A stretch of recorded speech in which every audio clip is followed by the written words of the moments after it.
Ford sells millions of vehicles every year. Ferrari sells only a tiny fraction of that. And yet, Ferrari has become one of the most profitable names in the automotive world. On paper, that makes no sense. If Ford sells so many more cars, shouldn't Ford make more money from each vehicle? Shouldn't the company with the biggest factories, the largest dealer network, and the most customers have the better business? But Ferrari plays a completely different game.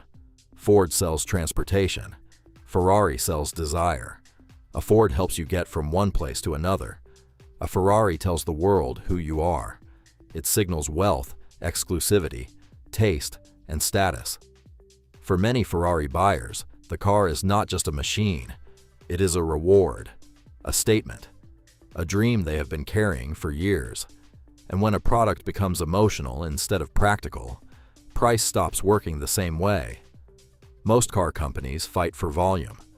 They want to sell as many vehicles as possible, as quickly as possible, to as many people as possible. That is how the mass market auto business works.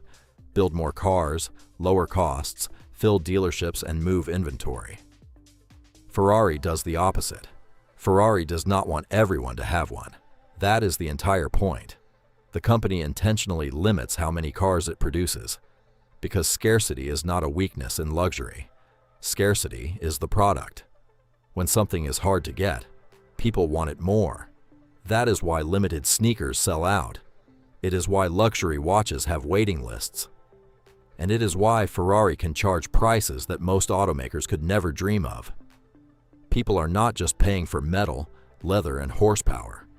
They are paying for access. They are paying to belong to a world that most people can only watch from the outside. Ferrari's real strength is not that it sells more cars than Ford. It does not. Ford is much larger by volume. Ferrari's strength is that it makes far more profit from each vehicle it sells. In 2024, Ferrari shipped just 13,752 cars.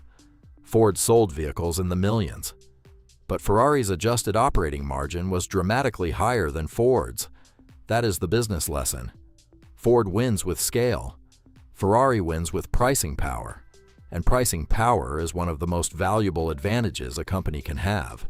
It means customers are willing to pay more, not because they are forced to, but because they believe the product is worth it. Ferrari has spent decades building that belief. Part of it comes from racing. Formula One gives Ferrari a mythology that most brands cannot buy. Every race, every engine sound, every podium, every red car flying around a track adds to the story. Even people who will never own a Ferrari understand what Ferrari represents: speed, status, Italy, luxury, success.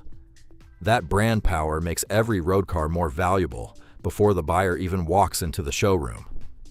Then comes customization. A Ferrari buyer is not just choosing a car. They are building a personal object. Paint colors, leather, stitching, wheels, carbon fiber, special packages, small details that make the car feel unique. Those options can add massive value to each sale. And because the customer already sees the car as a luxury dream, the extra cost feels easier to justify. That is how Ferrari turns one customer into far more profit than a normal car company could. At this point, you might ask a simple question. If scarcity is so powerful, why doesn't Ford just copy Ferrari? Because Ford is solving a completely different problem. Ford needs to be available. Ferrari needs to feel unreachable.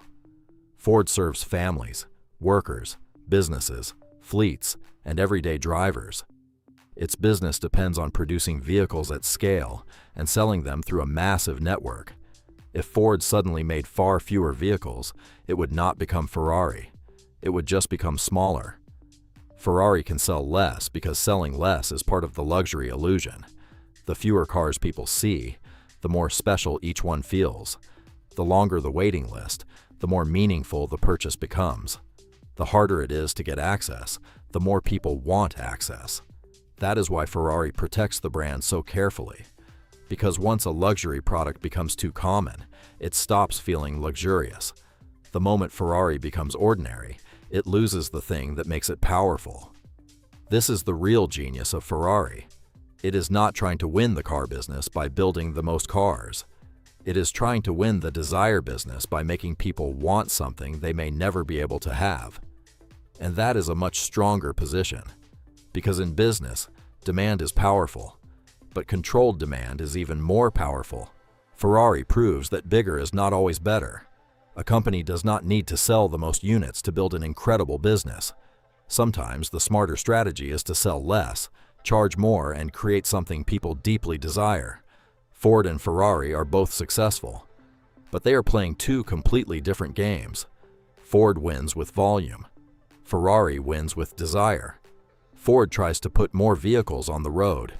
Ferrari tries to make sure its cars do not become too common. And that is exactly why Ferrari became one of the most profitable names in the auto industry. The company turned scarcity into a strategy. It turned racing into mythology. It turned customization into a profit engine.